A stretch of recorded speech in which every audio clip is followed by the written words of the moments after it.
भगवानपुर नाम का एक प्यारा सा गांव था। यह गांव जंगल के चारों तरफ घिरा हुआ था। इस गांव में भगवान हनुमान जी की एक प्राचीन मंदिर भी था। इस मंदिर में दर्शन के लिए बहुत दूर दूर से लोग आते और हनुमान जी से जो कुछ मन्नतें मांगते उनकी मन्नतें पूरी हो जाती थी। उसी गांव में एक हनुमान भक्त परिवार भी रहता था जिसका नाम मोहन था, जो अपने परिवार के साथ रहता था। मोहन के दो बच्चे थे, एक लड़का और एक लड़की। लड़के का नाम शंकर था और लड़की का नाम सिमरन था। मोहन अपने खेतों में सब्जी उगाता था और उसे बाजार में बेचकर अपना जीवन यापन अच्छे से व्यतीत कर रहा था। मोहन की जिंदगी अच्छी खासी बीत रही थी। मोहन को सुबह सुबह चाय पीने की आदत थी। मोहन रोज सुबह में चाय पीने के लिए गांव की टपरी पर चला जाता था और वहां गांव वालों से मुलाकात भी हो जाती थी। उसी गांव में एक धनराज नाम के सेठ रहता था, जो सबकी हमेशा मदद करता रहता था। गांव में किसी को भी किसी भी चीज की जरूरत होती, धनराज सेठ उसकी तुरंत मदद करता था। मोहन टपरी पे चाय पी रहा था कि तभी धनराज सेठ वहां आ जाता है। धनराज सेठ बोलता है, और मोहन क्या हाल है, घर में सब ठीक है ना? मोहन बोलता है, जी हुजूर, घर में सब ठीक है। और खेती बाड़ी सही से कर रहे हो ना? जी मालिक। फिर सभी गांव वालों के साथ सेठ धनराज बातचीत करने लगता है। कुछ देर बात करने के बाद सेठ बोलता है, चलो हमारे नाश्ते का समय हो गया है, फिर कल मिलता हूँ। अगर किसी को किसी चीज की जरूरत हो तो हमें बता देना। यह कहकर सेठ धनराज घर की तरफ चल देता है। गांव के एक रोहन नाम का व्यक्ति बोलता है, अरे भैया, हमारे गांव के सेठ धनराज कितने अच्छे इंसान हैं, हमेशा हम सभी की मदद करते हैं। सोहन की बेटी के शादी का पूरा खर्च इन्हीं ने उठाया था। भगवान हनुमान जी की रक्षा हमेशा करते रहे। जब तक हमारे गांव में ऐसे लोग रहेंगे, हम लोगों को कोई परेशानी नहीं होगी।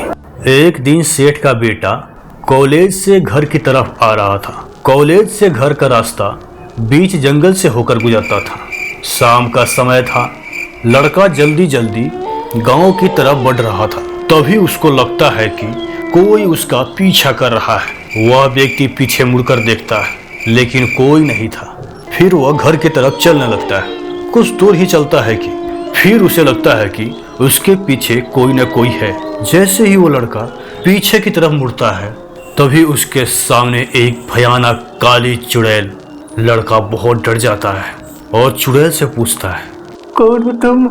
मेरा पीछा क्यों कर रही हो? चुड़ैल बोलती है, मैं कौन हूँ? मैं तुम्हारी मौत हूँ। आज कितने दिनों के बाद इंसान का बलि देने को मिला है। तुम्हारे बलि देने के बाद सब इंसानों की बलि पूरी हो जाएगी और हमारी शक्ति 100 गुनी बढ़ जाएगी।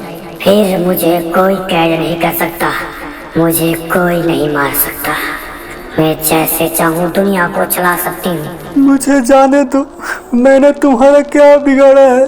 चुड़ैल बोलती है, जाने दो, आज तुम्हारा मौत तुम्हारे घर के सामने ही होगा। यह बोलकर चुड़ैल सेठ के बेटे के शरीर में आ जाती है और लड़का घर की तरफ चलने लगता है। लड़का जैसे ही मंदिर के पास आता है, चुड़ैल और लड़का दोनों अलग अलग हो जाते हैं। लड़का जल्दी से घर भाग जाता है और घर जाकर सबको जंगल की सारी कहानी बता देता है।